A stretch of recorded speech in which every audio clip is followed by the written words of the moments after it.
I will be reading the new interview Aidan Kearney had with another juror from the Karen Reed trial. This is from Aidan Kearney's website, TB Daily News. It is titled Canton Cover-Up Part 397. Karen Reed juror says they switched on manslaughter. Verdict confirms murder acquittal. Says jurors couldn't ask Judge Canone question about two verdicts. And it was uploaded just a few hours ago, less than 24 hours ago. It reads, this morning I conducted a 1-hour interview with a juror in the Karen Reed case. This juror was one of the 3 who changed his vote to guilty on manslaughter, then went back to not guilty. This juror is an EMT and was more than willing to speak with me about topics that no juror has thus far discussed. For the first time, we now have insight into the deliberations. I will be paraphrasing some of the questions I asked the juror, along with their answers. Okay. Interesting. So it's interesting that the previous juror he interviewed, which I provided commentary on, that juror, he did not disclose their gender, and he did not disclose the juror, whoever it was not willing to discuss the deliberations.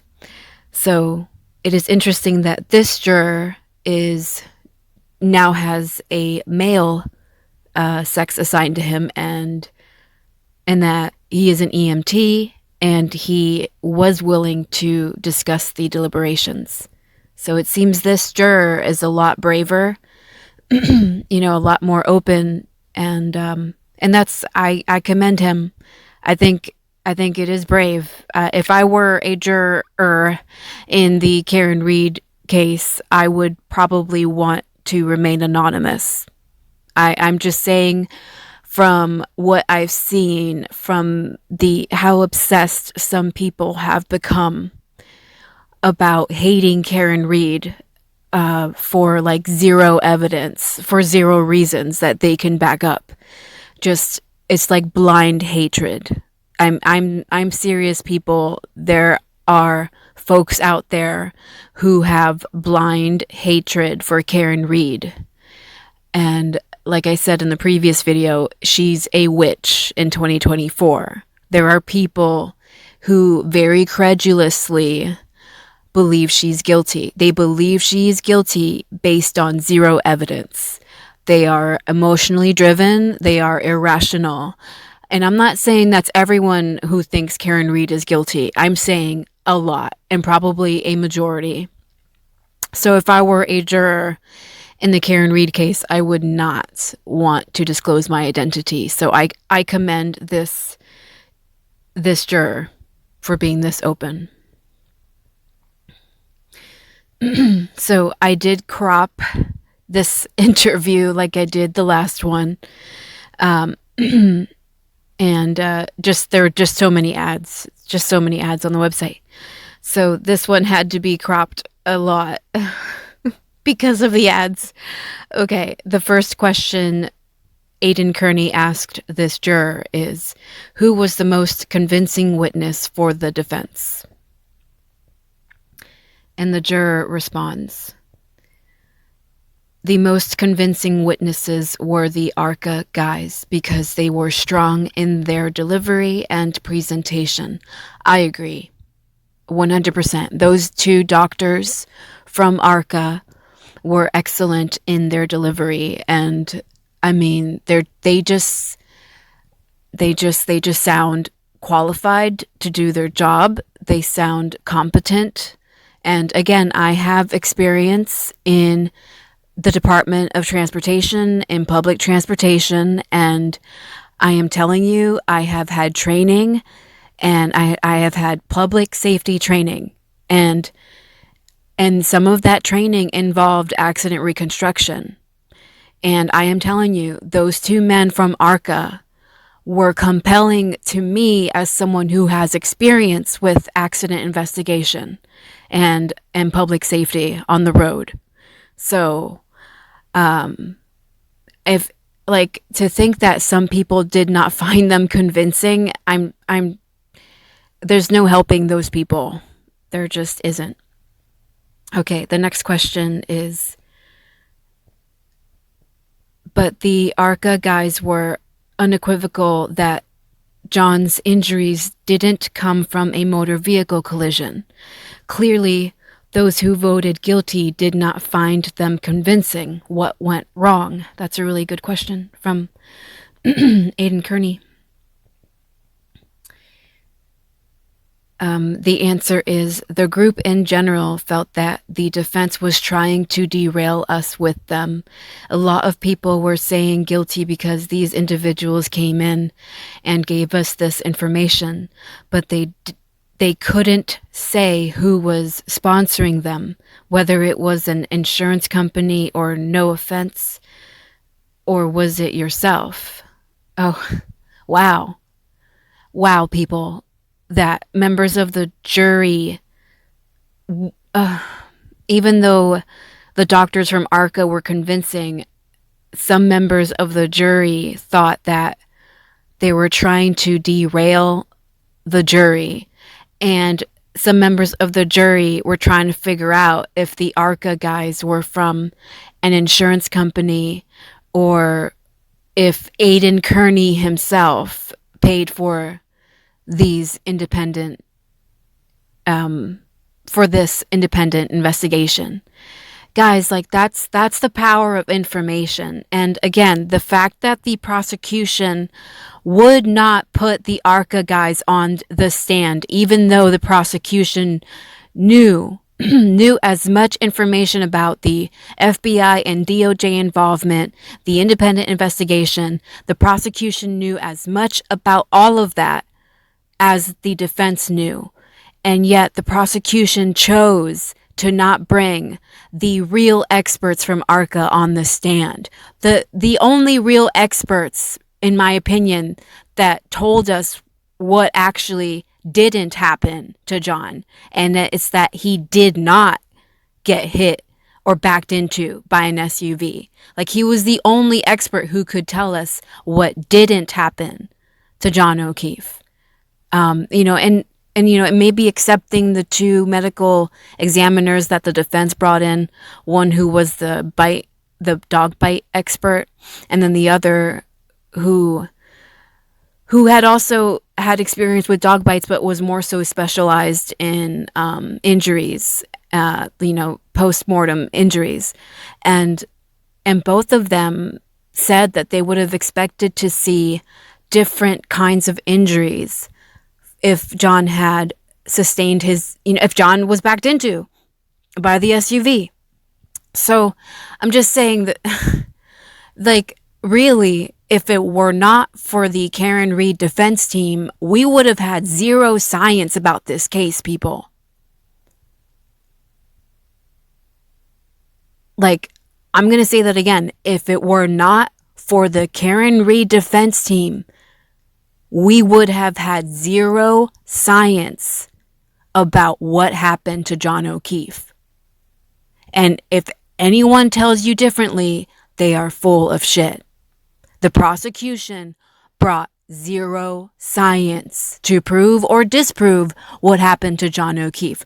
The prosecution brought zero science, and the evidence that the prosecution did bring in was clearly manipulated. It was clearly inverted. It was clearly deleted and destroyed. And a lot of the witnesses the prosecution brought in clearly destroyed evidence themselves. There are people thinking logically about the Karen Reed case, and there are people thinking emotionally about the Karen Reed case. And I'm siding with the people who are thinking logically. But anyway, back to my point. Back to this, if the prosecution had just put the ARCA experts on the stand, maybe the jury would have believed them more. Maybe count 2 would not have been what it is, which was count 2 was the only hung decision. You know, the mistrial should have only happened for count 2. It should not have happened for all 3 of the counts, and we know that now.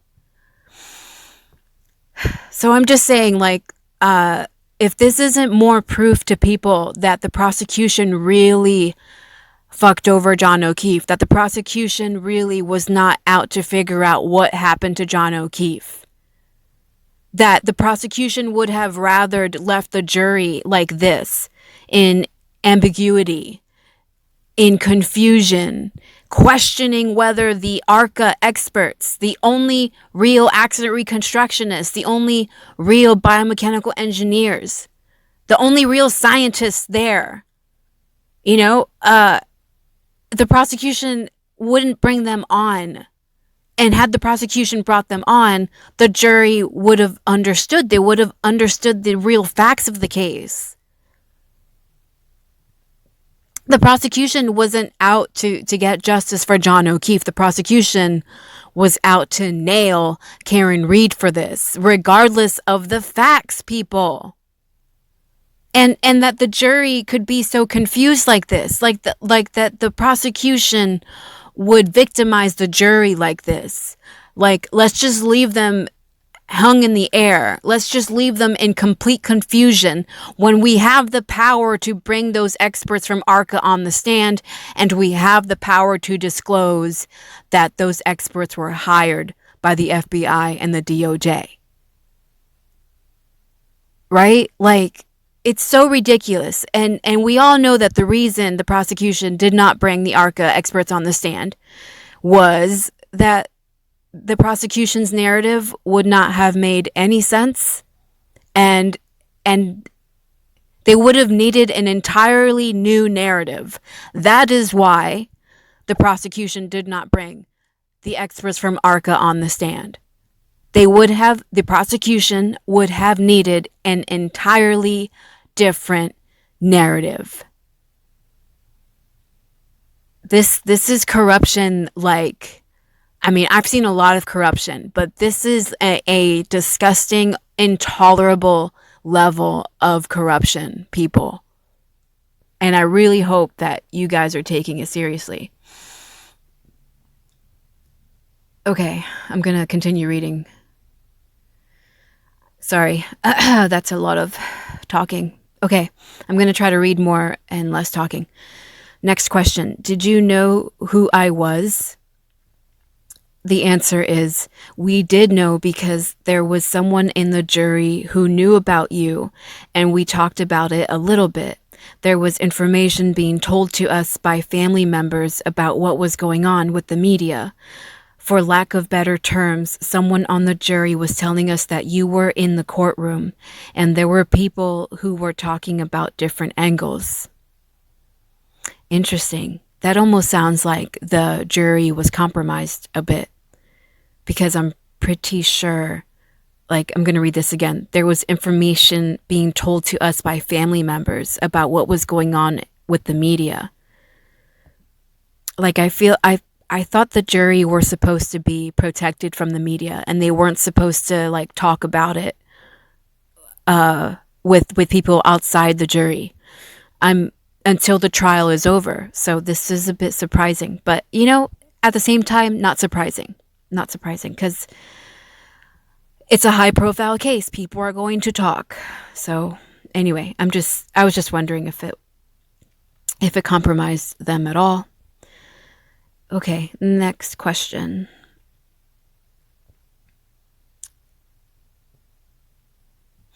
So the jury guessed that possibly Turtle Boy paid for the ARCA experts, but no one suggested the feds? That's an excellent question from Aidan Kearney. The answer is, based on our charge, which was to follow the evidence, so we left it alone. So because of that factor, we didn't know who sponsored them, because the defense utilized them, but the prosecution did not. So it was confusing on whether or not they were there to derail us, and some of the jurors felt strongly about that. I felt that there must be some truth in why they're trying to present this information, and why the judge would even allow them to testify if they weren't credible. That's a really good answer. And it further validates what I was saying just a few minutes ago, that instead of the prosecution presenting the truth, the prosecution omitted the truth, and by doing so, jury members were left confused. And that tells me that the prosecution doesn't really care about the jury members, much like Judge Beverly Canone doesn't care about the jury members. They used them and left them out, left them stranded with their verdicts. The prosecution and Judge Bev completely dishonored that jury for all the work that they put into this case and all the energy that they put into it.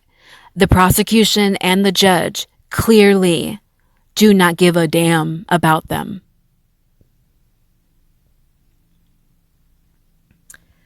All right, next question. Let's zoom in. Was there pressure to reach a verdict? The answer is there was a lot of pressure to come to a consensus. Yeah. Yeah, and that's what the Tui Rodriguez instruction does too. It pressures the jury. It doesn't force them, but it does sort of pressure them. Okay. Next question. Why did you ultimately vote not guilty? The answer is maybe we were willing to accept a lesser charge, but in the end, I switched back and thought about it and said not guilty because the individual who asked how to get to 34 Fairview was John O'Keefe. He was the one who called and texted Jen McCabe. He was the one who programmed it into his ways. He was the one who wanted to go out drinking. There is evidence that there was scratches on the arm, but the clear-cut delineation of what killed John was the blow to the back of the head and the hypothermia. And because of those two things, it was not her. Excellent analysis by this juror. Excellent use of logic. This is someone who was thinking for himself, and that's always beautiful to see. It's always appreciated. More people need to think for themselves, in my opinion. Next question.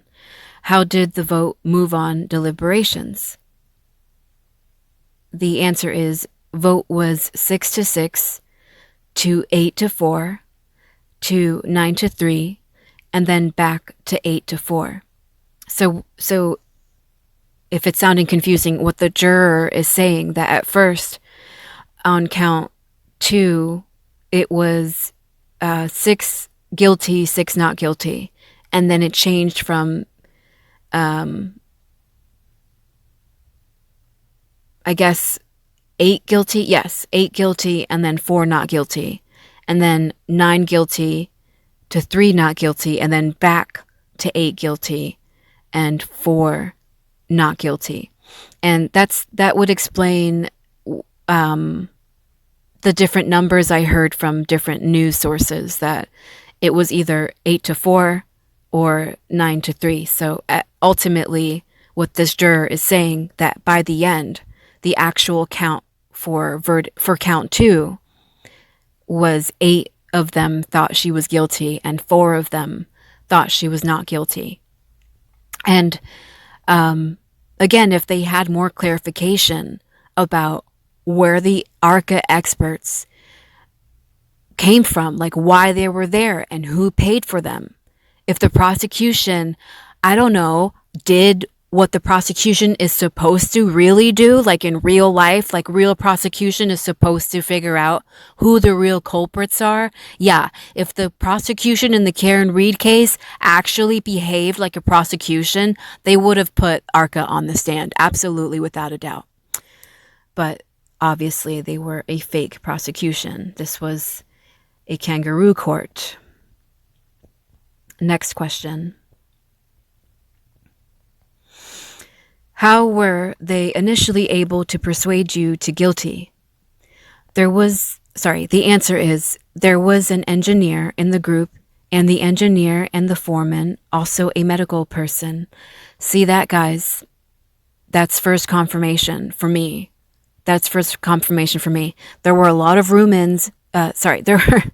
were a lot of rumors that the foreman in the Karen Reed case was a lawyer because of how articulate he was in his notes to the judge, which were read out loud.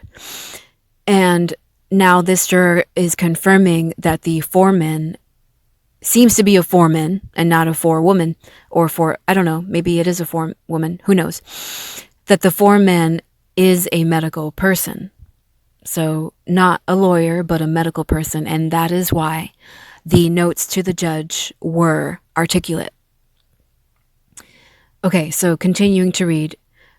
There was an engineer in the group, and the engineer and the foreman, also a medical person, both were, and they said, let's look solely at the evidence.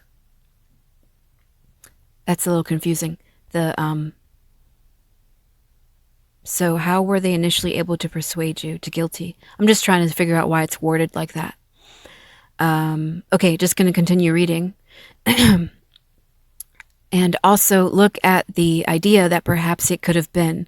And this is conjecture, so that's why I went back and when I changed quickly on the second day of deliberations.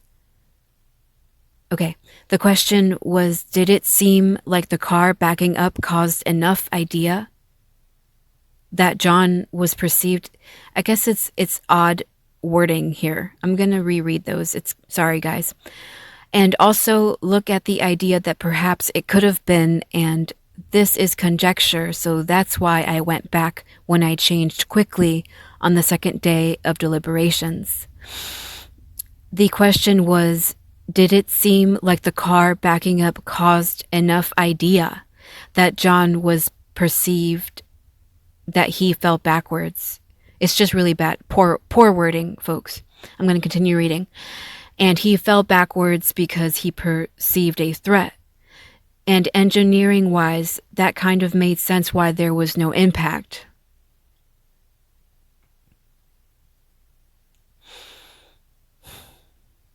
It wouldn't explain. It's still, I get why. Okay, so I'm starting to think that there was an engineer in the jury, and that engineer was there to say Karen Reed is guilty. And the foreman, who is a medical person, was also there to say that Karen Reed is guilty. Right? It seems like that's where this juror is getting the pressure from, or getting the conclusion that she was possibly guilty before he ultimately changed his mind that she was not guilty. So again, but I'm like, it must not have been a real engineer. It's someone pretending to be an engineer, because a real engineer wouldn't have come to that conclusion. I'm not an engineer, and I didn't come to the conclusion that John hit his head outside, because everyone saw where John was lying. John was lying down on grass. A little bit of snow, but it was mostly grass. You wouldn't bust your head open like that on grass. And that was confirmed by the experts in the trial. So I'm just saying, like, if there was actually an engineer in the jury, like this juror is saying, I'm not buying it. I don't think that person was a real engineer. Okay. Next question. So that means they rejected Trooper Paul's theory. Speaking of Trooper Paul, who did you think were the least credible witnesses? The answer is Trooper Paul and Lucky Loughran. The next question is Lucky ? The answer is, sorry. Again, I had to take screenshots of all these. Okay, and crop out the ads. So the answer is he didn't report that other piece of accident that occurred. What is going on with the wording? Okay, I'm going to read it again. He didn't report that other piece of accident had occurred, but he remembered all the other details. Why would he not report that he got into an accident? But he did report everything else. During the testimony, when he was presenting it to the jury, he did not give us that information. He forgot that whole piece of information, which I think would have been important. What? I don't think so. Lucky running over a ball, is that the accident or something? No, Lucky ran over something. What did he do? I forget. Maybe you can tell me. It was clearly insignificant. Guys, I live in Massachusetts. Snowplow drivers drive over things all the time. And if they're working for a good company, yes, they are required to report every single accident, even if they run over a ball. Same for public transportation, a driver in public transportation. Again, I know this from my experience. They too, bus drivers, taxi drivers, they are all supposed to report any accident, even if it's something perceived as minor, as like running over a ball, running over a cone, a traffic cone. You must still report it to your superior. And I'm just saying, I remember Lucky's testimony. I don't remember exactly what he ran over, but it was nothing. I remember how I felt. It was like nothing. And like, I think during the cross examination, it was like intended to look like, oh, you didn't report that accident. Like you didn't. And it's almost like they're saying like Lucky could have hit John O'Keefe, some bullshit. Like, no way. No way. Lucky Loughran did not do this to John O'Keefe. And anyone who knows how to read people knows that Lucky is innocent. He is a teddy bear, and I wish I knew him in person.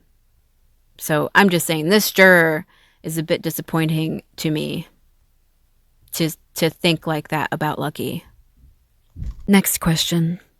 Did you think it was odd that the state police never attempted to speak with Lucky Loughran? The answer is, we found it odd. The whole thing was odd. It was 6-6 because it seemed like there was so much information that was lost that could have been gleaned in the first few days of the case. And at the same time, half of the group thought it was clear that there was a little bit of bias and it was not clear what was going on. Yeah, that's compelling. All right, next question. The question is, what about Chloe? The answer is, the jury did not know, and we're all told that Chloe was rehomed. So we thought that as the jury and wondered, why didn't they present anything about Chloe? After the trial, I realized that rehomed was another word for euthanized. My understanding is that Chloe is no longer. And that is rather compelling coming from a juror. And I understand that a lot of people online believe that Chloe is no longer. And some people say they know that Chloe is no longer. I can't say I know that, but I can say that Brian Albert and Nicole Albert referring to Chloe as an it multiple times throughout their testimony on the stand. Each of them, Nicole Albert and Brian Albert, referring to Chloe as an it multiple times, even though they had Chloe for 7 to 8 years.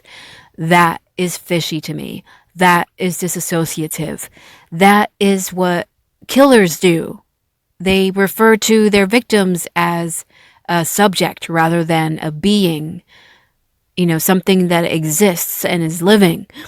So I'm just saying, if Chloe is still around, why refer to Chloe as an it multiple times? And why also did the defense team not investigate Chloe further? And I don't know, maybe we will know one day, but it makes sense to me what this juror is saying, that maybe they could not investigate Chloe. They could not compare her bite marks to the bite marks on John O'Keefe's body or the claw marks. And they couldn't do that because maybe Chloe is no longer around. Maybe this juror is correct. And maybe because of Judge Bev, we were not ever able to know what really happened to Chloe. Maybe Judge Bev didn't want that exposed during trial. Who knows? But I love the hashtag Justice for Chloe. If you don't know about it, just type it in, hashtag for Chloe, Justice for Chloe. And yeah, it's compelling what some people are saying. It's compelling. Okay, next question. Did the jury believe that John was bit by a dog? Because there was 2 doctors who said John was bitten by a dog. The answer is, the jury believed there was reasonable doubt. That's why there were 6 people who had reasonable doubt. It was very clear on charge 1 and 3. Murder, this is in bold print, murder was decided on day 1. She did not have an intent to murder. Wow, on day 1, folks. On day 1, they all came to the conclusion that Karen Reed, the motive was not there. The intent was not there. Wow. Okay, next question. How could they believe that if she went 24 miles per hour in reverse? Okay, how could they believe that if she went 24 miles per hour in reverse? The answer is, we believe that he wasn't hit. Okay, I guess I'm confused. Yeah, I'm confused. That's why that makes sense. The next question makes sense. I'm a little confused. Yeah, I'm a little confused, and it seems like the jury were confused too, and that's why count 2 was hung like it was. All right. Next question. So you all believed he wasn't struck by a car and that he jumped out of the way and fell? The answer is, the jury believed it wasn't intentional.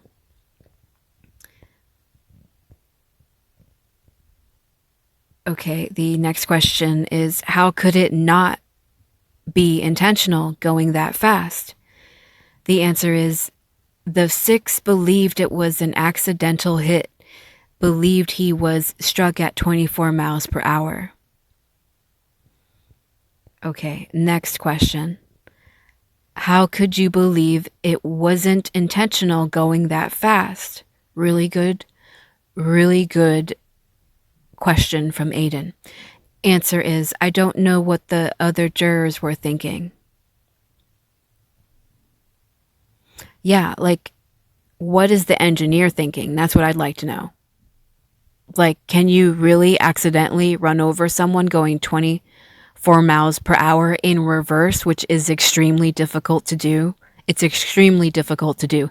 Not only did Aidan Kearney himself try to demonstrate going 24 miles per hour in reverse and he couldn't do it, but also the accident reconstructionist said during trial from ARCA, he said that it's extremely difficult to do for even a skilled driver.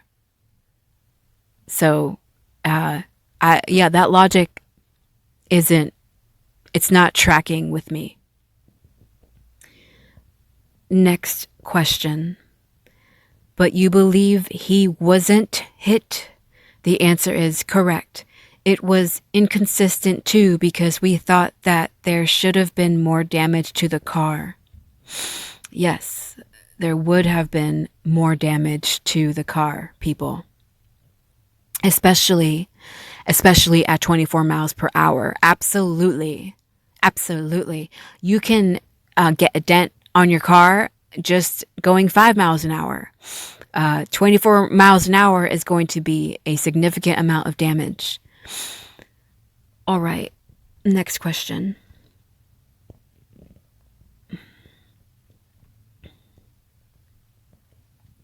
So you were persuaded because someone on the jury was an engineer and they had a convincing argument, and then you went back to not guilty because you changed your mind?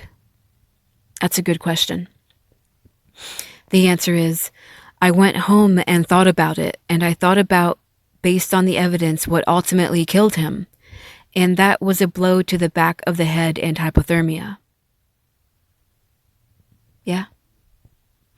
Yeah, if you're listening to the medical experts, all of them had the same conclusion that ultimately the hypothermia killed him. The basal skull fracture, the skull fracture to the back of his lower head, that was obviously part of the fatal.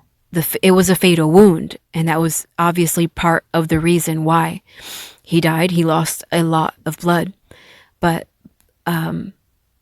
it was determined that it was ultimately the hypothermia, that John was still alive when he was placed outside. He was still alive, and as I have said, that if someone just had intervened, if anyone from 34 Fairview had just done the right thing, John O'Keefe would still be alive today. And maybe he may not be the same person. Maybe the skull fracture would have created or caused a disability, a medical condition. We don't know, but he would still be alive today. Okay. Next question. Are you one of the jurors who reached out to the defense? The answer is, I am not. I was thinking about reaching out to the group and saying we should reach out to the judge as a group, not as individuals, so that the first and third count can be resolved. But, yeah, that's saddening. I'm sad for these jurors. Continuing to read. Because we did want to sign that. The reason it ended up the way it did was because there was 2 of us in the group who wanted to reach out to the judge and tell her that we were unanimous on count 1 and 3. The foreman said, no, that's not our charge. We have to be unanimous on all 3 counts. Guys, the 4 men told the jury that they had to be unanimous on all 3 counts. The 4 men wrote the foreman wrote all the notes, but he wrote the last note to the judge, guys.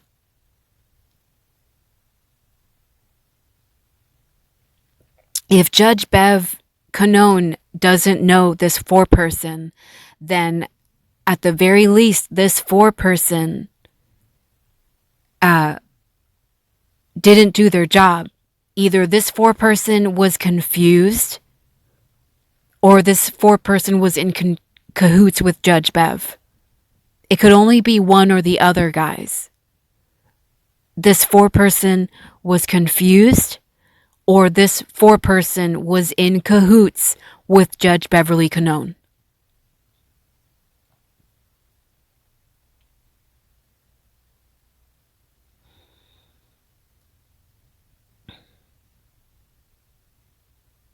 Wow. Again, I really hope that lawmakers in Massachusetts look at this case and they look at what the jury members have said, including these interviews with Aidan Kearney. I really hope that lawmakers in Massachusetts study the Karen Read case for years and that new laws are created for it, because this should never happen again.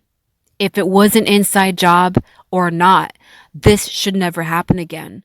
There obviously needs to be a more foolproof system if the jury can be so confused by the foreman, or if the foreman can be so confused that he gives the jury confusing instructions or the incorrect instructions. This should not ever happen again.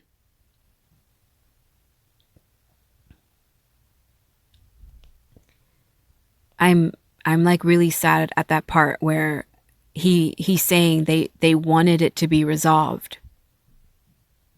You know, they wanted the first and third count to be resolved. You know, and as members of the jury, that's your duty. You know, like, and your job isn't done until you give your verdicts when you have them, if you ever have them, and they had them. And they weren't able to complete their job. And it must have weighed on all of them. Again, if the prosecution, and especially now, if Judge Bev, with her response to the and her denial of the defense's motion to dismiss, you know, for her to know full well what she put that jury through, and to not care that it is weighing on their hearts that Karen Reed is innocent, that Karen Reed is not guilty. It is weighing on them, on their conscience. And they are begging her to do something about it. They are begging the system to do something about it. And in Judge Bev's filings, she shows that she does not care. She has zero integrity. She does not care. She refers to case law that doesn't even apply. She has proven that she just wants to be right. She has proven that she wants her spite and her disdain against the defense team and against Karen Reed. She wants that satisfied. She wants her spite fulfilled. And she's following through with it to the extent that she's even willing to ignore the cries from the jury members who came forward after the trial.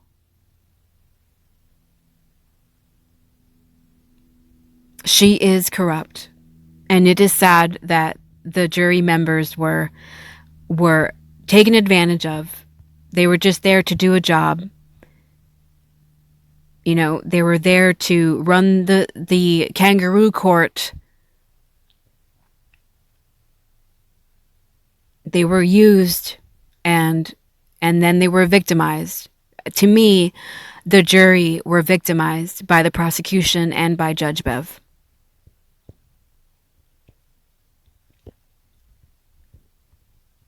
The next question is, there were reports of bullying in the deliberation room. Do you feel the foreman was bullying? The answer is, he was given the charge as being the foreman, and therefore we believed he was the leader and knew what he was talking about. The letters to the judge regarding how we were going back were well written. I don't know if it would have changed things if we had asked that question about consensus on 2 of the accounts. I don't know if it would have changed things if we had asked that question. I'm a little confused. I'm not sure what he means. Okay, next question. So 2 of the jurors wanted to reach out to Judge Canone and ask her if you could acquit on 2 charges and hang on a 3rd, and the foreman said no. The answer is yes. He said it needs to be 100% of the charges with a unanimous verdict. So I say again, either the foreman was confused or the foreman was in cahoots with Judge Bev. And I am leaning toward the latter. Because there are just way too many coincidences throughout this trial. there are just way, way too many things that the prosecution could have done right and they did wrong.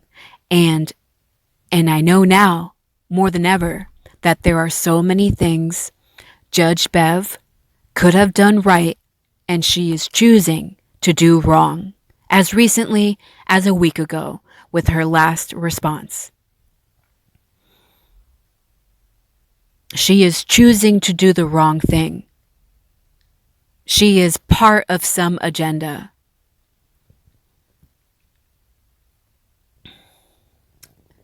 Next question. So why didn't you reach out to the judge?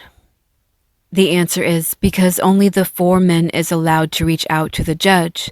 The foreman is the only one who can write the notes, and it was only two of us who wanted to reach out. But since the foreman didn't, it was 10-2 that they agreed that we had to be unanimous, and no note was passed to the judge. Okay, I'm going to read that again. I think it was poorly worded. The foreman is the only one who can write the notes, and it was only two of us who wanted to reach out. But since the foreman did not, it was 10-2 that they agreed that we had to be unanimous, and no note was passed to the judge. I get it. So there were only two of them that wanted to reach out to the judge, and 10 of them had agreed that they had to be unanimous. So 10 of the jurors, guys, 10 of the jurors were under the impression that they had to reach unanimous verdicts on all the counts.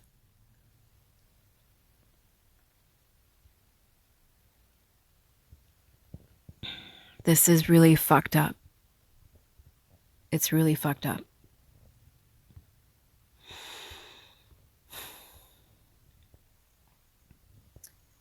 All right, next question.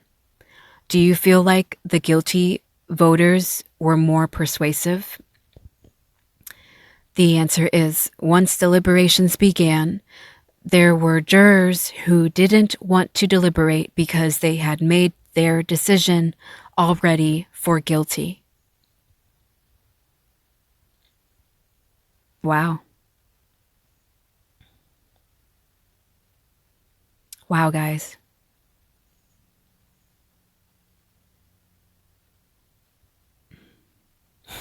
Wow. Okay.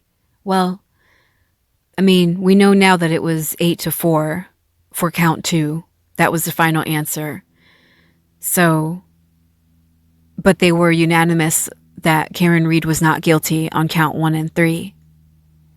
But I'm still perplexed. I'm still baffled that 8 of them didn't really want to deliberate on count 2 because they were not going to change their minds. Remember, count 2 moved, like the number for count 2, it went from 8-4 and then 9-3 and then back to 8-4.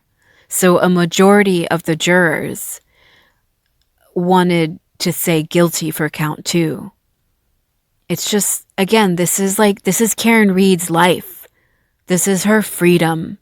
And this was such a sloppy ass backwards trial with fake evidence. And the real people, the real experts, the real scientists, the real medical experts, the real people with facts coming with like backgrounds that no one in the prosecution side really had, you know, but because they were on the defense, these witnesses came in through the defense and not the prosecution. The jury didn't know what to think. It's like, I mean, when you really think about it, guys, like the prosecution is supposed to bring this shit. The prosecution is supposed to bring the science and the facts, you know, the irrefutable evidence. That's the prosecution's job. The defense, however, in the Karen Reed case, it was the defense that brought the facts and the irrefutable science and the irrefutable evidence. Like, and I again, it's like part of me doesn't blame the jury. It's like, when does this ever happen? When does the prosecution switch roles in a trial? You know, when someone who's truly guilty, right? When there's someone who's truly guilty, the defense will throw everything they can to disprove their client's guilt, right? And with the Karen Read case, it was like the prosecution was throwing everything they could to say Karen Read is guilty. And everything that they threw in there and they threw at us and they threw at the jury was bullshit. It was fake. It was like, and again, like the ARCA expert said, it was confusing to follow. Yes, it was confusing to follow. And usually when someone's guilty, the evidence against them is confusing to follow. And that's why people figure out they must be guilty, right? And the prosecution's evidence was confusing to follow. So what does that tell you? The prosecution is guilty. They are guilty of injustice here. It's like so out in the open. It's like corruption just out in the open. Just there for everyone to see. And either all the people involved are so arrogant that they are psychopathic about it, that they don't even really think about their own conscience because they're so arrogant,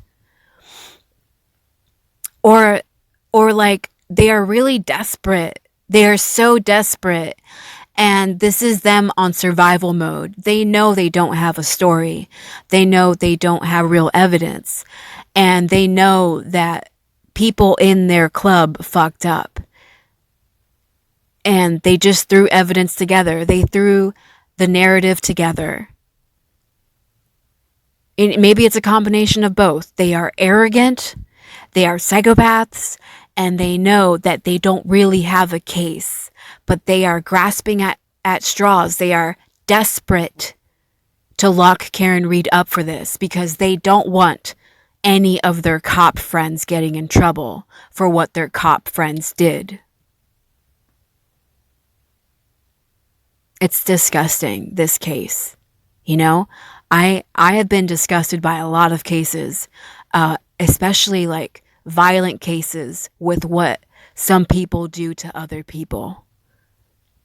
But this is disgusting for a whole different reason, and to me almost like a darker reason, because there's so much secrecy and there's so much corruption. And not only is John O'Keefe not getting any justice, so too is Karen Read not getting any justice. You know, John O'Keefe was her boyfriend. He was. They were still together that night. They were still dating that night. They were having fun that night. And then shit went to hell. You know, shit hit the fan. But they both deserve justice. And Karen Read deserves justice for John O'Keefe too. She deserves to know what happened to her boyfriend. Who did this to her boyfriend? And I'm telling you, she's not getting any of that. John O'Keefe is not getting any of that. Neither of them or their families are getting any real justice from the state of Massachusetts. Neither of them. They're just not. It's so clear here to me.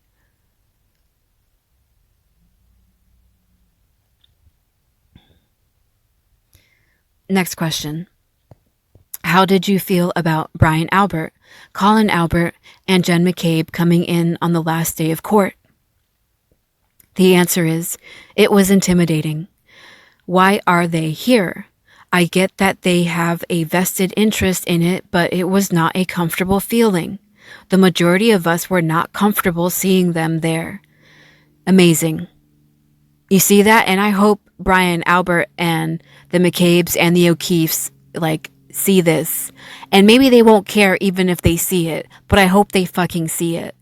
And I hope they know that one juror, one previously interviewed by Aidan Kearney, that juror said that they felt it was inappropriate for Brian Albert to be there and the McCabe's. And now this juror, in an entirely different interview, is saying it was intimidating. He's asking the question, why are they here? You know, they did not feel comfortable. Like, Brian Albert did that. The McCabe's did that. And again, 80% of the internet, 80 to 90% of the internet believes that Brian Albert had something to do with this. That Brian Albert and Nicole Albert and the McCabe's and Higgins, they are all lying. They are all covering for someone or some people. And remember, Brian Albert's brother, Kevin Albert, there is compelling evidence that John O'Keefe and Kevin Albert did not get along. And was Kevin Albert there? No one mentioned that Kevin Albert was there. But we know that he was suspended from the Canton Police Department. We don't know why yet.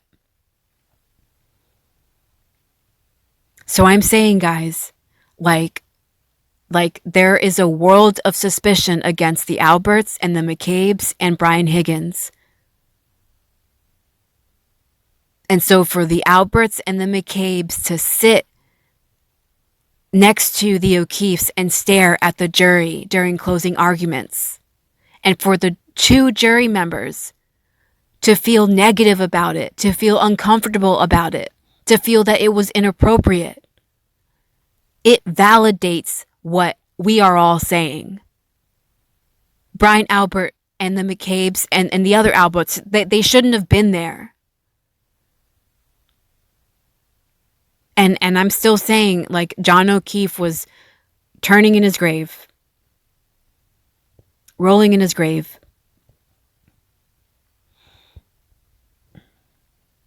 So disgusting.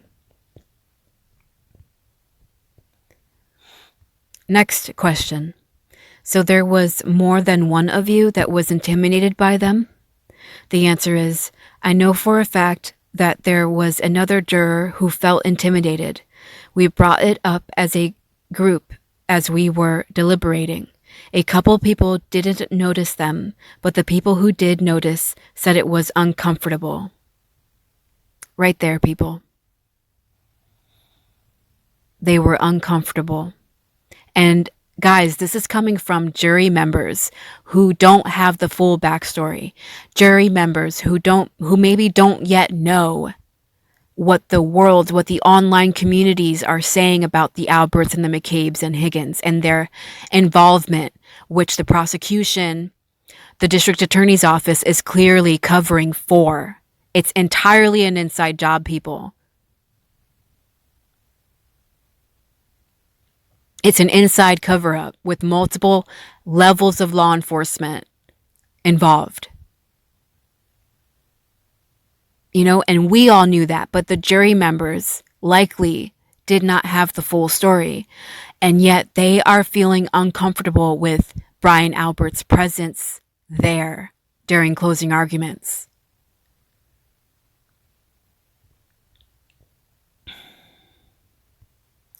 Next question. Did you find Jennifer McCabe believable? That's an excellent question. The answer is, it seemed to me it was rehearsed. I get it, you have to review your material before, but it seemed like they were all rehearsed or coached. Wow, yeah, I mean, they were coached.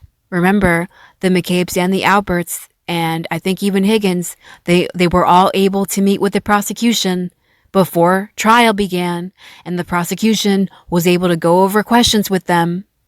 Remember, guys, that really fucking happened. And I'm grateful that this juror and other jurors They picked up on how disingenuous it was, how fake it was, and how Jennifer McCabe couldn't even conduct herself. She couldn't even like stop growling with her teeth out like she wanted to bite someone. You know, she couldn't even contain herself despite her being coached. It's like, I'm telling you, she's like a firecracker. It's almost like Jennifer McCabe is dangerous.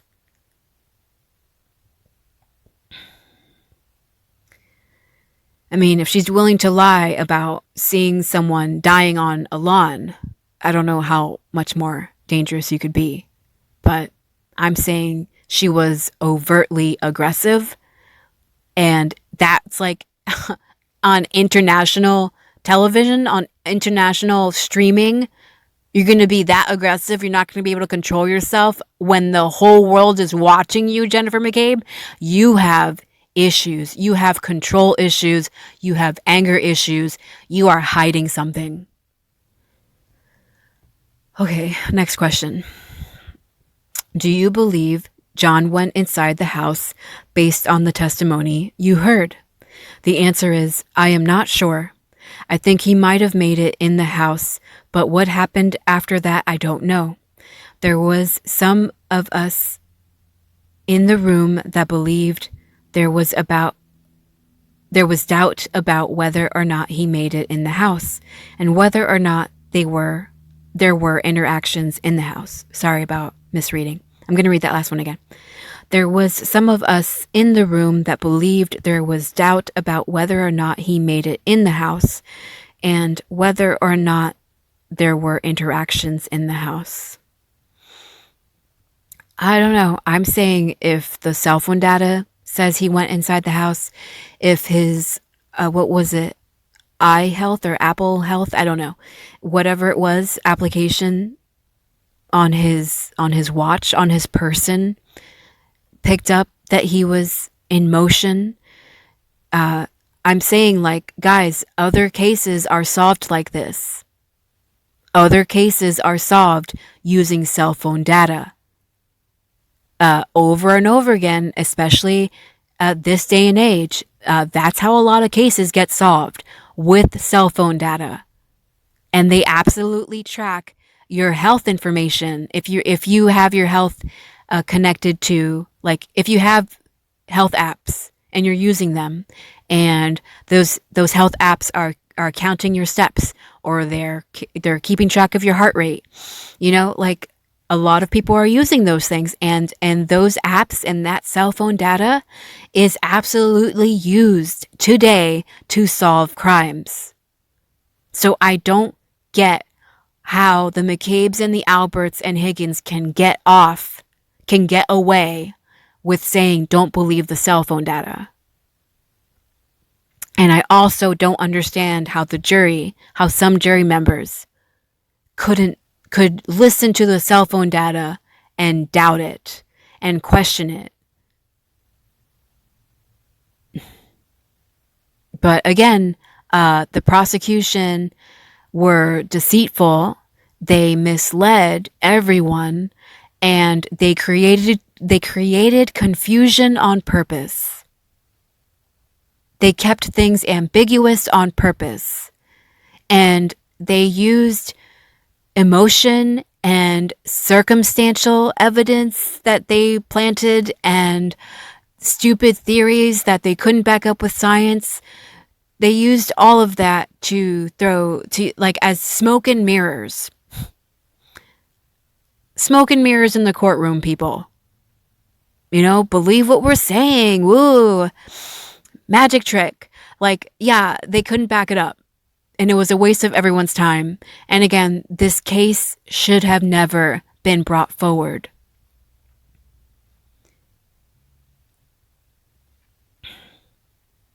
But that's what happens. That's how liars and people who abuse power, that's how they get other people to believe them. That's how they get other people to not hold them accountable, is by confusing them with false information, with false perspectives, influencing false perspectives, things that didn't really happen. That's what the prosecution did. Again, they did not behave like a prosecution. They behaved like a criminal court, like a kangaroo court, like the mafia took over the courtroom. I mean, the mafia may as well have. Maybe they did. I don't know what's going on in Norfolk County, but they're all mafiosos.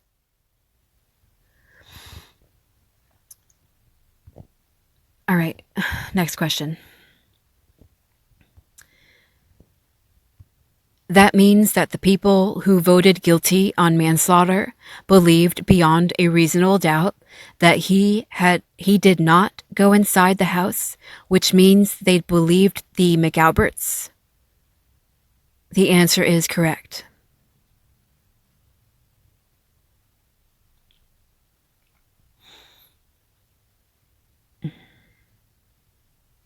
Yeah. I mean, if multiple people there attending the party are saying the same thing, I think a normie, someone who doesn't question things and just blindly consumes information, a normie would say, well, the majority of the people said this thing, so, Democratic vote, just go with the majority, right?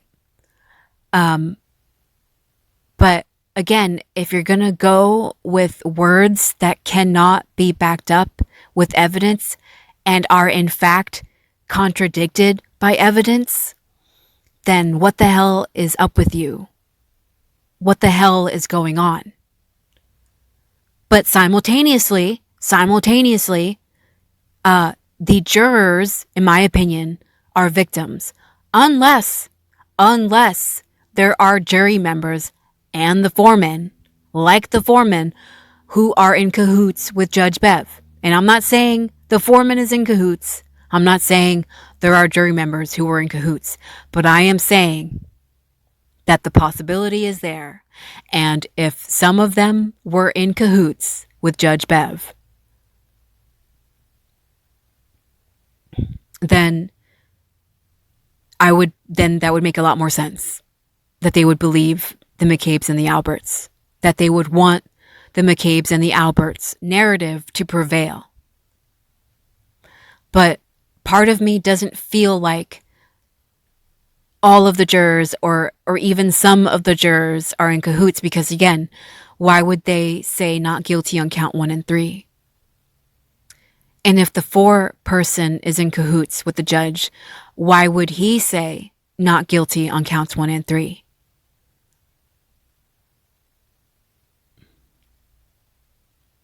There's a lot to ponder there, and I'm not out to offend any of the jurors.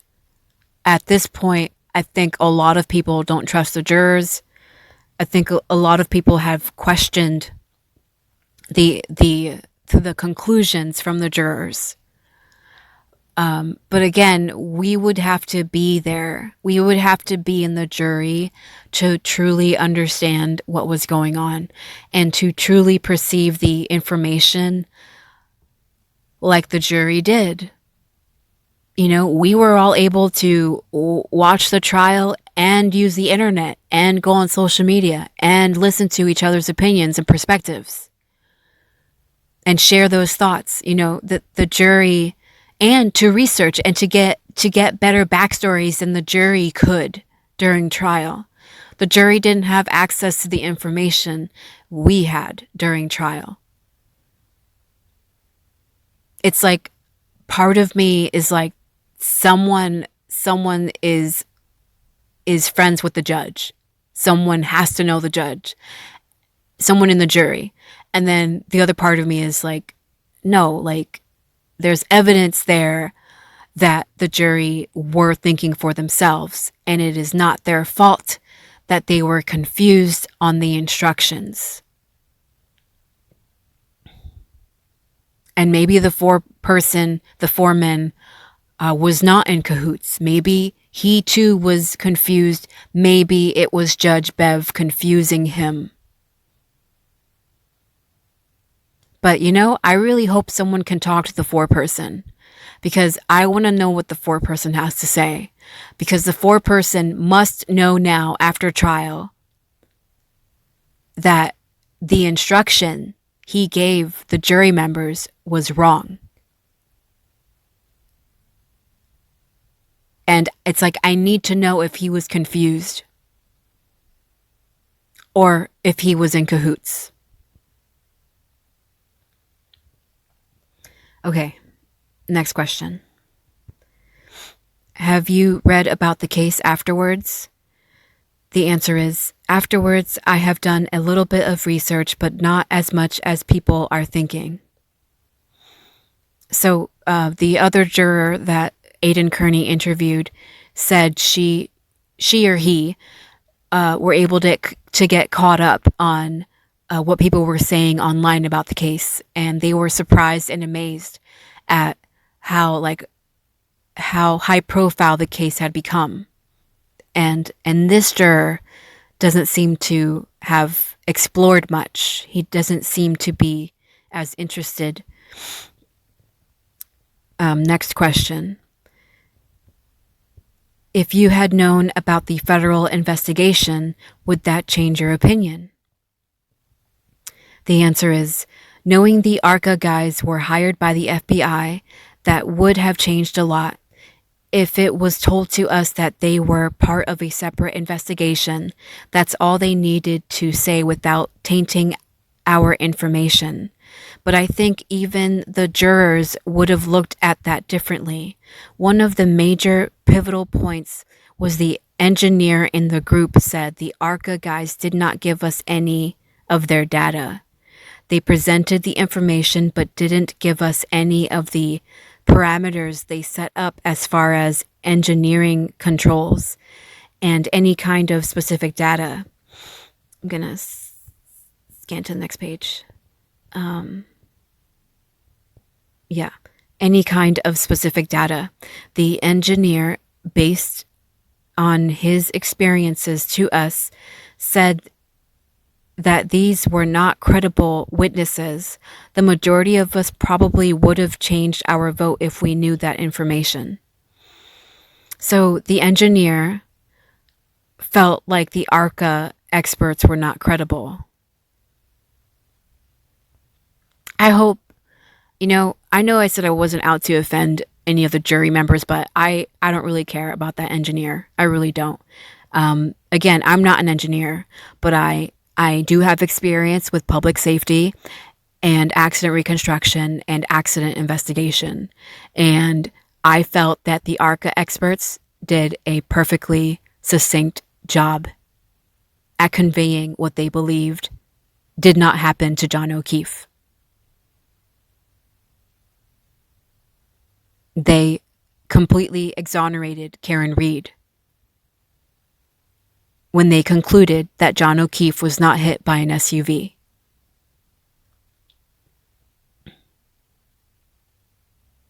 And I wonder if the engineer still feels the same way, knowing that the FBI and the DOJ hired them, and that the FBI and the DOJ doesn't just hire anybody. They don't just hire any Joe Schmo from the street. ARCA is reputable. ARCA is established. They have real fucking engineers, real biomechanical engineers, and real accident reconstructionists. Again, I think this so-called engineer who was part of the jury is full of shit. I'm not convinced he was an engineer. It's like, the data, the so-called data that the prosecution provided didn't even make sense. But the engineer wasn't crying about that. Like, bullshit. The engineer believed the fake science, the non-science that the prosecution provided, but the engineer didn't believe the ARCA experts. Give me a break. Oh my gosh. But, the juror said the majority of us would have probably changed our vote. Like, they would have probably changed their vote if they knew that the FBI and the DOJ had hired ARCA. Like, that makes them all the more credible to a normie, right? to people who just blindly consume information. The FBI and the DOJ did it? Oh, then it must be real. And coming from me, like I discuss the notorious reputation the FBI has. I talk about them because again, they're government. But every now and then, the FBI does the right thing, every now and then, not always, and not all the time. And in this investigation, again, I am of the opinion that the FBI conducted their own independent investigation because the FBI is responsible for every single police department in the US. The FBI is the oversight for every single police department in the US. And the FBI came to Massachusetts to conduct an independent investigation on one of their officers, Officer John O'Keefe, in one of their police departments. Boston PD. And obviously, the FBI and the DOJ saw the so-called evidence that the Norfolk County prosecutors had, and they were like, yeah, sure. And then they hired ARCA.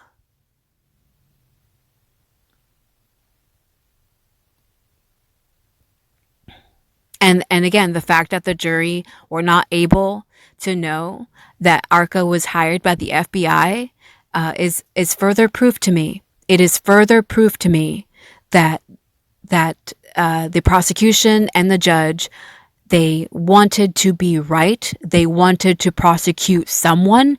They wanted to prosecute Karen Reed, and they did not care if they were wrong. Next question. Have you ever interacted with John Fanning? The answer is no. The state police would be there in the parking lot when we finished, but we didn't speak to any of them. Okay. Next question. Was there ever any contention based on differences in notes? The answer is the group wanted to look at the cert notes. The next question is, why did you ask for the cert team report?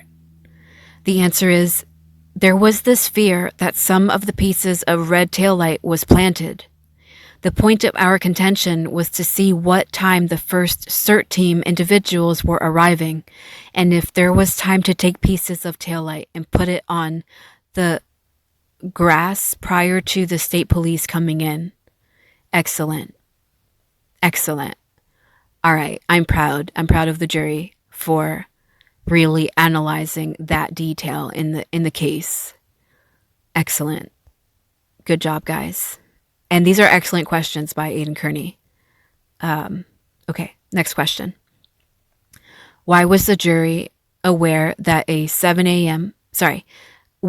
I'm sorry, I don't know what I'm reading. I'm going to start again. Was the jury aware that at 7 a.m. the Canton police didn't find any pieces of taillight or a shoe? How did jurors think that taillight got there when the state police searched 12 hours later? Excellent question. The answer is, some people were looking at it and saying, we're going to ignore those pieces of information because it seems like it's very convincing, the other data they had. That's how it's worded, folks. Okay. Some people were saying it had to be there, but Canton police missed it. They believed it was more likely than not that it had to be there because she was guilty. So some people were saying it had to be there, but Canton police missed it. Yeah, I mean, the prosecution, Adam Lally, every now and then would insert that thing into the minds of people observing the trial. After the snow melted, those pieces of taillight magically appeared. After the snow melted, yeah, again, it was confusion on purpose. Confusion on purpose.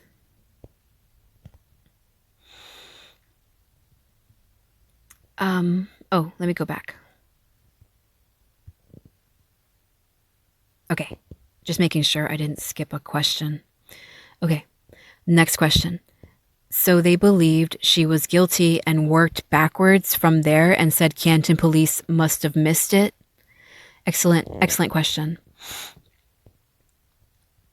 The answer is, or they must have not paid attention. I think looking back at it, the defense should point out, quote, how well did they look for it? Did they do a grid search? End quote.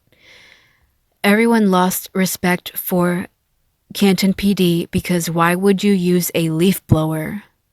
You're gonna blow things everywhere, so you could maybe argue that some of the small shards of plastic would be blown around to other spots on the lawn. Yeah, that's excellent. Good job, guys. Yeah, leaf blowers. Again, I have followed a lot of cases. Nobody ever uses leaf blowers or snow blowers to clear up a crime scene.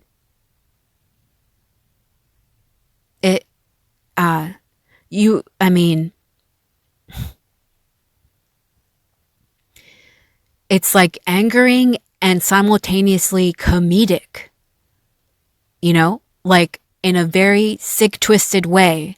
There's a comedic element to it in that it's a joke to them. They used a fucking leaf blower or snow blower, one or the other. It's a joke. Like, that never happens in a real crime scene investigation. Obviously, it's going to mess with the evidence. Obviously, it's going to compromise the evidence. Again, a kindergartner would know this. It's almost unreal, people. The blasphemy. It's almost unreal.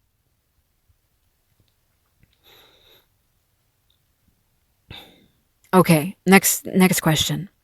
So the jurors believe that the Canton police are completely incompetent, but the state police are very good and found 45 pieces of taillight under a foot of snow that the CPD missed? The answer is correct. Yeah. Just think about that, like how outlandish that question is. It's an excellent question, but just how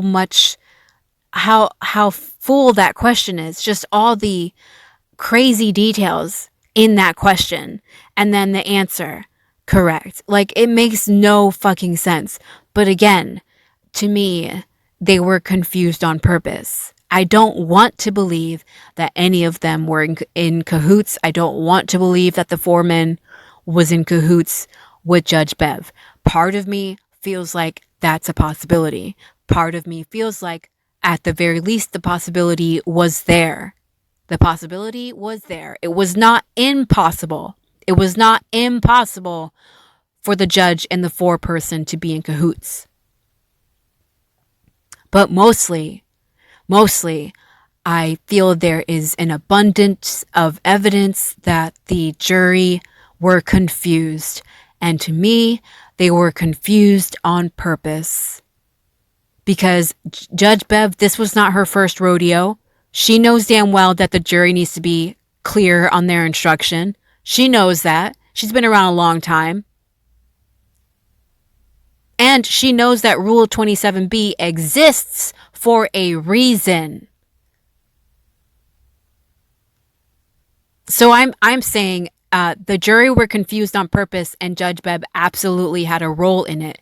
I am just not convinced that the foreperson or the jury members were involved, or some of the jury members were involved in the confusion, the purposeful, intended, malicious confusion.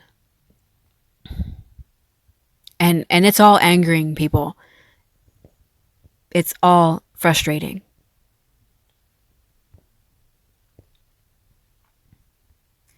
The next question is, did Karen Reed's demeanor turn jurors off?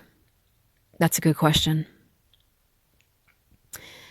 The answer is, I think it was her demeanor and facial expressions at certain points during the trial. She made certain facial expressions during certain witness testimony. Some of the jurors looked at that in a particular way. Yeah. I mean, I could see that. I mean, we know that at least some trolls were commenting about Karen Reed's facial expression, but again, people that understand Karen Reed's demeanor, they understand her frustrations, they understand her smirks. We all know why. We all know why, and to me, she had a lot of self control. I mean, that she could control herself when the whole world is trying to lock her up. Everyone in this courtroom is trying to lock her up except her defense team. I'm saying, like, I probably would have looked real crazy if I were in her shoes. I'm not sure I would have been able to contain myself knowing that I am innocent and my accusers are sitting to my left and they're sitting on the stand. And the person I'm being accused of having murdered, his brother, is sitting right next to me. Like, if he reached his arm out, he could touch me. Like, I'm telling you guys, I would have been a lot more overtly insane. Karen Reed has some real self-control. She is strong, and I feel like she's stronger than I am. Okay, next question. Did they say that during deliberations? The answer is when statements were being made and someone would either sigh or make an expression. That was more of the commenting that we talked about during deliberation.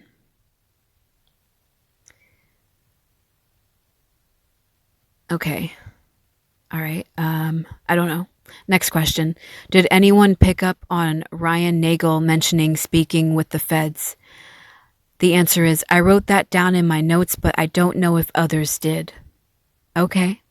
Good on this juror, because if you remember Aidan Kearney's interview with the other juror, that juror said that he or she missed the part when Ryan Nagel said he spoke with the feds. So this juror in this interview was paying attention. All right, and the next question is, did the 3 holdouts for not guilty make it clear that they could not be persuaded? Excellent question. The answer is, they were very strong about it and wouldn't budge. Wouldn't budge, people. Wow. Oh, wait a minute. I need to read that again. 3 holdouts for not guilty.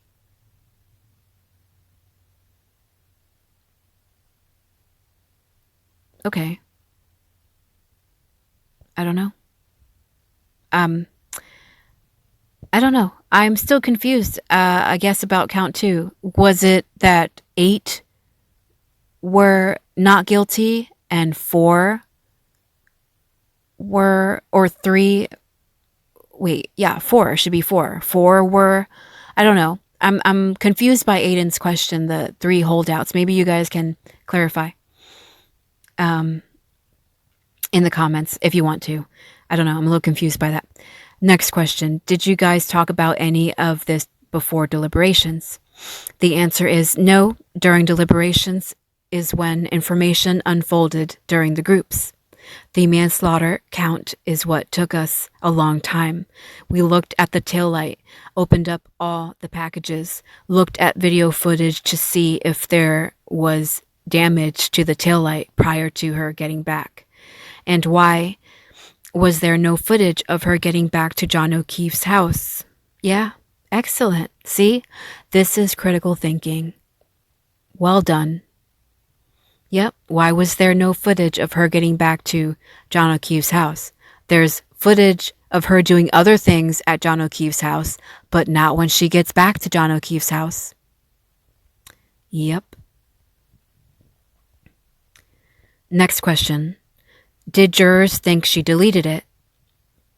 The answer is, I don't think she deleted it, but I wonder if it was lost during the investigation because it probably wasn't saved on Ring. It would have been better if Buchanan followed up with Ring to make sure there was footage showing what time she got back, because we don't know what time she got back. Well, but you do, because remember the Wi-Fi. Karen Reed's phone connected to John O'Keefe's Wi-Fi. And I can't recall the time right now. If you know the time, you can share it. So I'm surprised.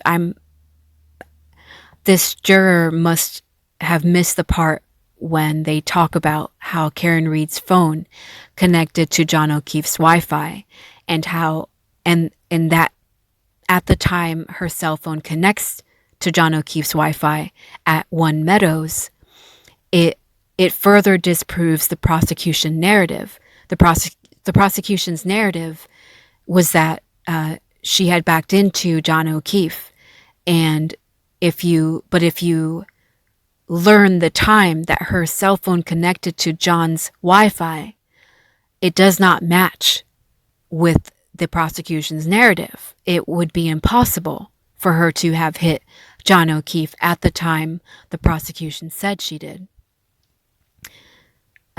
So I guess I'm surprised that this juror didn't know about the Wi-Fi.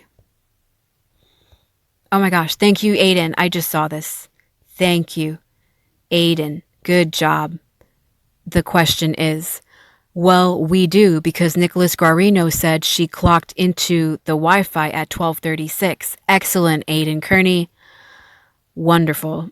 The answer is, which is also strange because it should have created video footage of her parking. Yes. See, these are logically thinking brains right here. Aidan's question and the juror's answer. Just really good. Good job. Next question. Speaking of Guarino, John's cell phone data shows him going up and down 3 flights of stairs. Guarino said this could have been caused by driving on a hill and moving the phone around. Did that ever come up in discussion? Yeah, Guarino's full of shit. The answer is, we never looked at that. The only thing we looked at was whether or not John ultimately arrived at 34 Fairview. So we looked at the fact that he did arrive, but we didn't take into account whether or not there was any validity to the Apple Health data. That's what it was. Apple Health data, folks. Okay. Whether there was any validity to the Apple Health data going up and down 3 flights of stairs. So they questioned the Apple Health data. But I think it was proven that it was pretty accurate by the cell phone data expert, computer expert that the defense had. I'm forgetting his name. I'm bad with names in general anyway. But I think he testified to the fact that the Apple Health data is mostly accurate. There's a small percentage when it's not accurate, but it's mostly reliable. And again, I'm not sure the juror caught that. The next question is, did jurors judge Karen Reed because she drove drunk? That's a good question. I wouldn't have asked that. That's a good question. The answer is, the 6 who were guilty had very strong opinions regarding operating a vehicle under influence and the drinking habits of the parties involved. Yeah. Again, as I said in previous videos, everyone was drinking and driving that night. I'm of the opinion that Karen Reed was probably the only sober person that night, even though she had drinks. Again, some of her drinks could have been water, and I'm of the impression that she was the only sober driver that night. Brian Albert, Nicole Albert, Chris Albert, Higgins. I feel like Jennifer McCabe, Matt McCabe, somehow they made it to 34 Fairview safely, but they were all drinking. I mean, maybe not Nicole Albert. I don't know. she had a White Claw can in her hand, and that was caught on video, Nicole Albert. So I'm just saying, like, who was really driving all these people, and why weren't all of their... I've asked this question in earlier videos. Why wasn't everyone's alcohol level tested that night when everyone was driving? You know, but I get it. It's like by the morning, by the time they create the scenario that Karen Reed finds John O'Keefe's body, by the time Jennifer McCabe and Carrie Roberts bring Karen Reed to John O'Keefe's body, ever so strategically, it's like they've probably all sobered up by then. You know, they've had a few hours to sober up, you know. I don't know. It's like, but Karen Reed's alcohol level was still tested that morning, and therefore everyone else's alcohol level should have been tested that morning.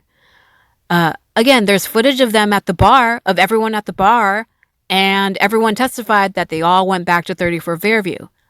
Their alcohol level should have been tested too. I'm just saying, Karen Reed was an outcast here, and she was just pushed along and shoved along and forced to do things that she shouldn't have been forced to do. And if it were fair, if it was a truly fair investigation, everyone would have been investigated. Everyone would have been investigated. But it is clear that no one else was. No one else was. Okay, next question. The parties involved, not just Karen. The answer is, one of the things we commented on was when John switched from drinking beer to hard alcohol in a glass. So why did he switch? Now, with that being said, these people must be experienced drinkers. Brian Higgins said he was going to go home and have another drink. So we thought these people were all professionals and with their consumption of alcohol.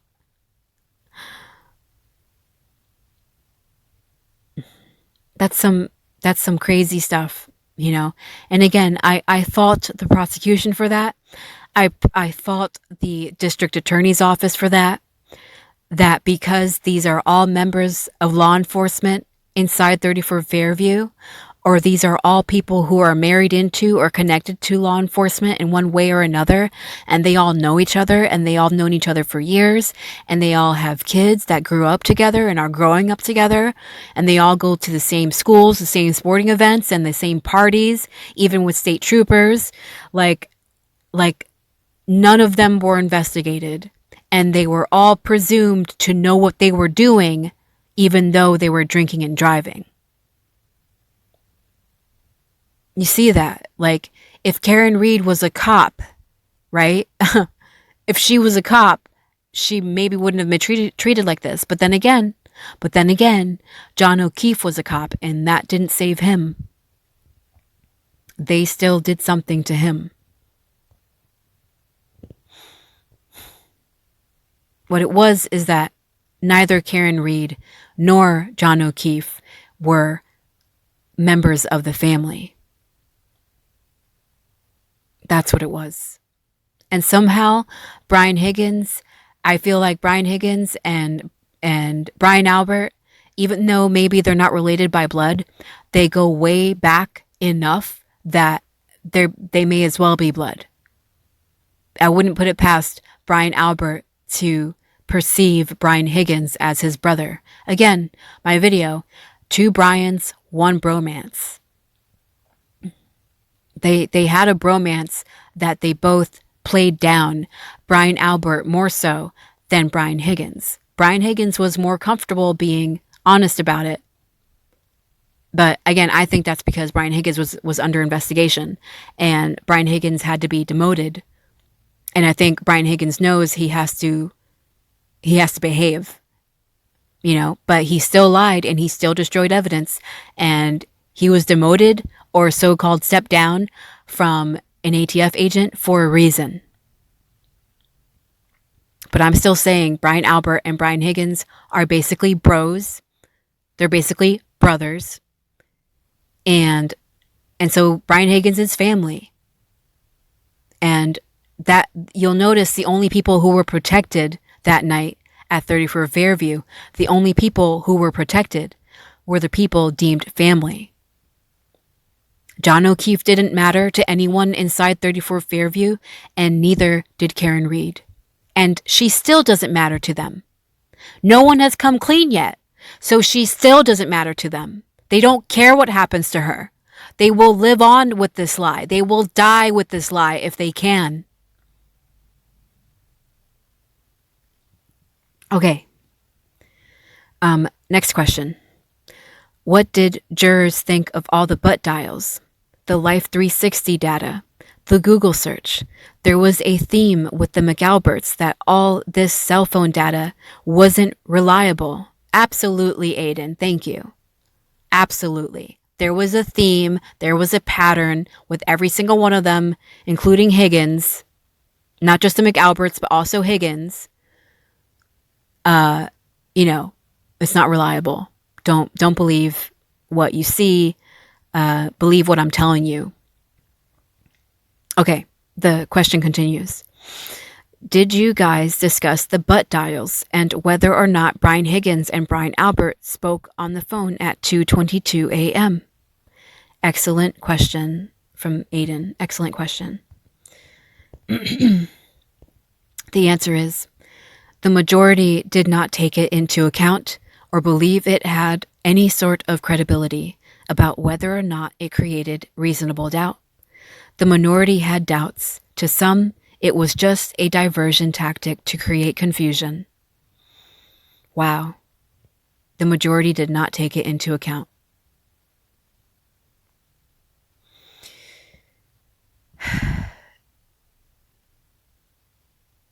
A diversion tactic to create confusion.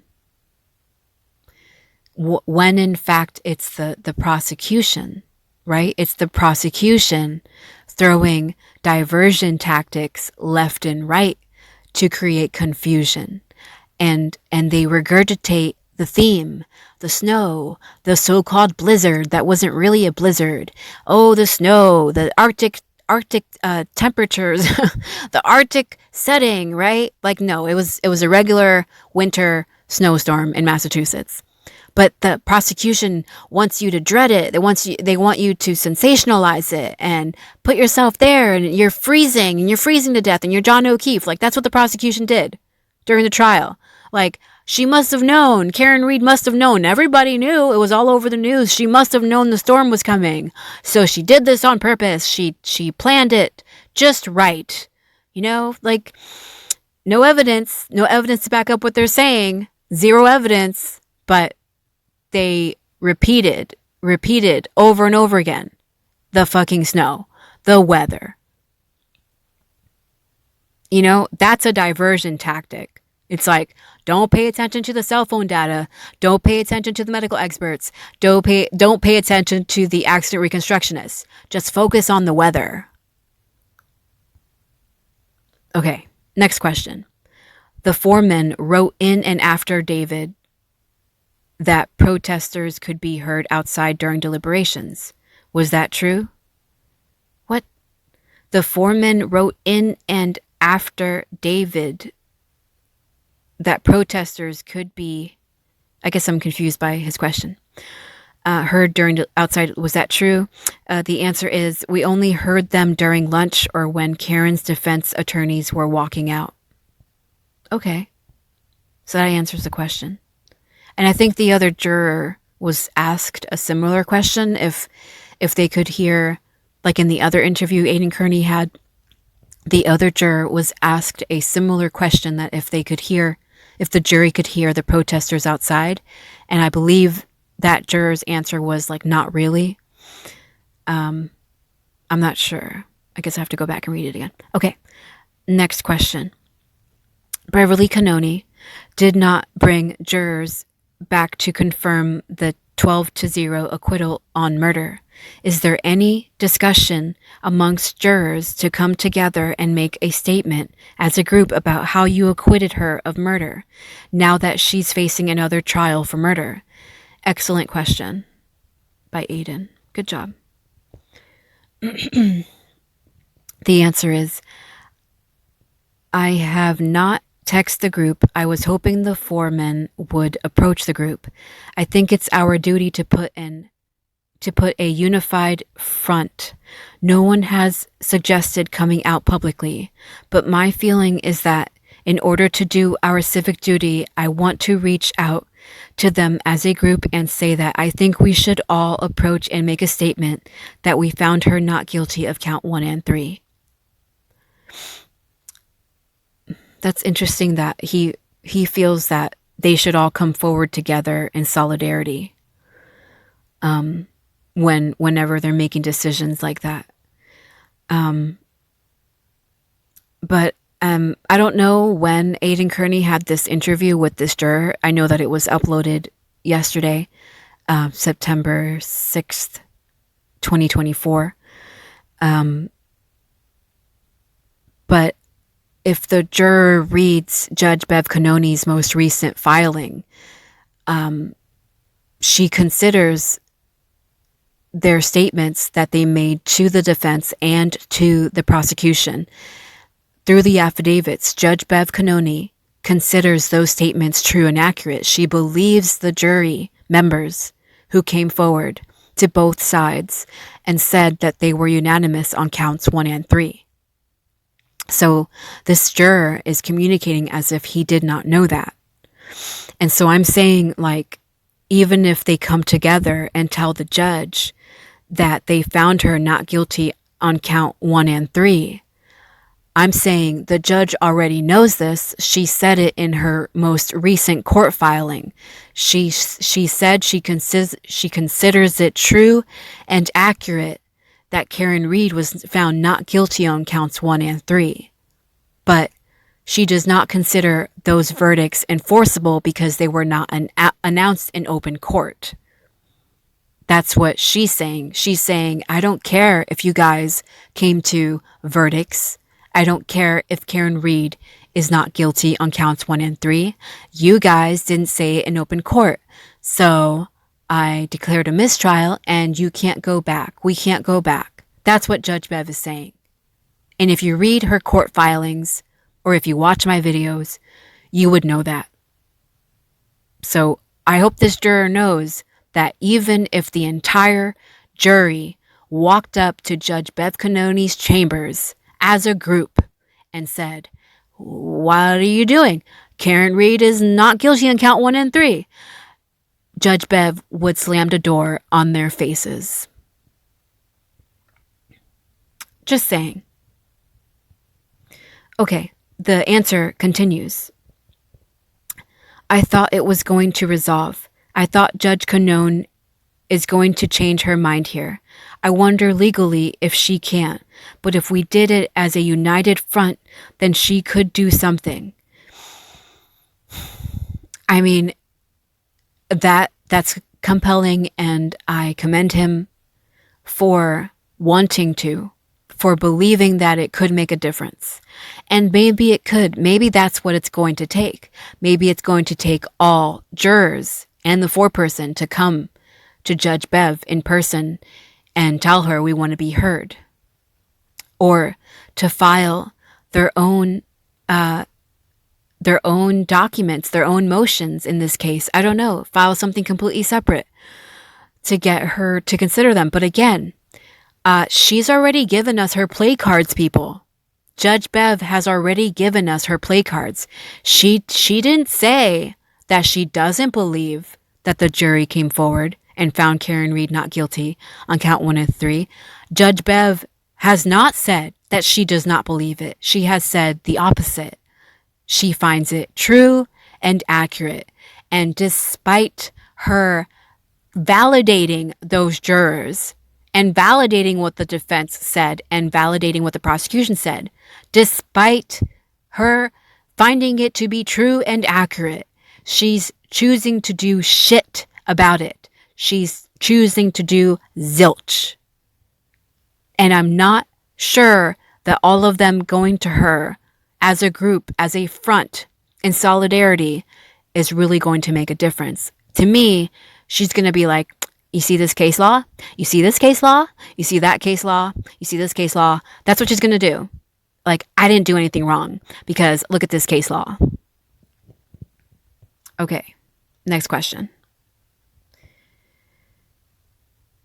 Did you believe that the focus on the conspiracy by the defense hurt their cause?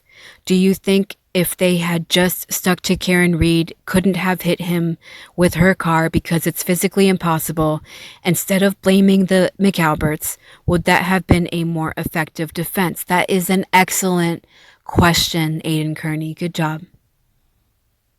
And I think the defense should know this for the next time, the next trial, if indeed the state of Massachusetts is going to retry Karen in January, like they say.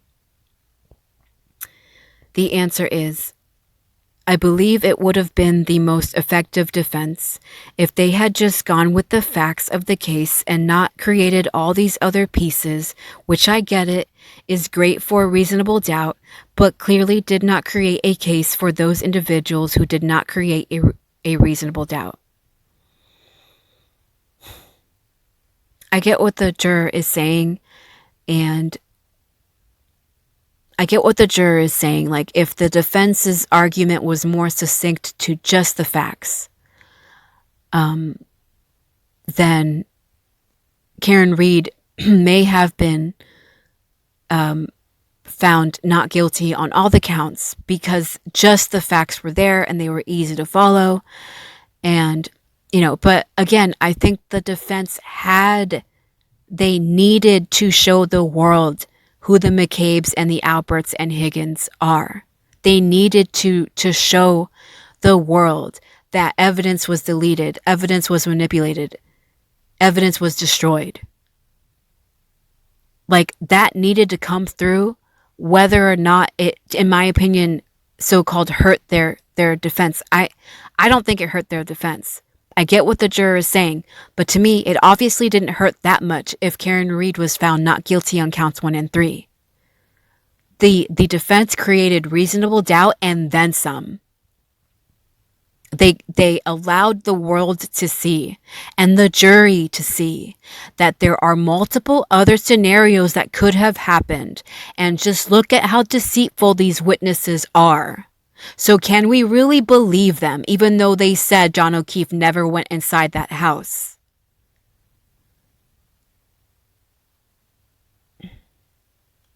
I don't think the defense could have put forward a more thorough case, sticking to the facts and pointing out the suspicious individuals involved. Okay. The answer continues. I will have a lot to say about this tomorrow night. Oh, sorry. That's actually the end of the interview. This is Aidan, I guess, concluding the interview. And Aidan says, or writes, I will have a lot to say about this tomorrow night on the live show. As you can imagine, I have thoughts. This juror is willing to speak with me again as well. If you have any questions you'd recommend me, let me know. Sorry about that. So I will leave the link to this interview from Aidan Kearney's website in the description below. And I'll also leave the link to the live show. I know that he was suspended from YouTube for a week, but he's back on now, and I guess his link sharing wasn't working the other day. But I will leave the links to this website, to this interview, and to the live show he's referring to here in the description below. I hope you enjoyed. Thank you for watching.